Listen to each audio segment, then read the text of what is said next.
Tribuners, harga bahan dapur di Pasar Merdeka masih turun, cabai besar Rp20.000 per kilo. Harga sejumlah bahan dapur di Pasar Merdeka Kota Ambon masih turun Senin 9 Desember 2024.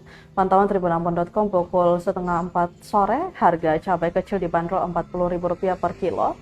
Harganya turun dari Rp50.000 per satu pekan ini. Sementara cili besar dan tomat harganya masih bertahan dalam 2 pekan ini, yakni cili besar dibanderol Rp20.000 per kilo dari harga sebelumnya 2 pekan Rp35.000 per kilo. Sementara tomat dibanderol Rp20.000 dari harga sebelumnya melonjak hingga Rp30.000. Hal ini dikarenakan stok bahan bumbu dapur melimpah di pasar Kota Ambon.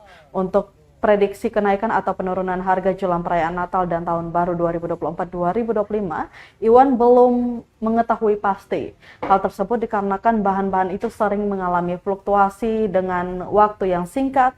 Terkait distribusi pasokan bahan dapur disebutkan, Iwan berasal dari Surabaya, Makassar, Manado, Kobisonta, dan Namlea.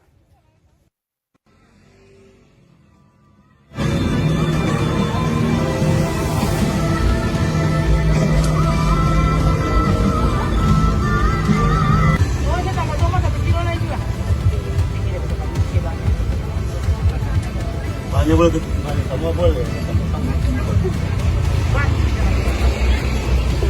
Gimana enggak? Download Tribun X sekarang. Menghadirkan lokal menjadi Indonesia.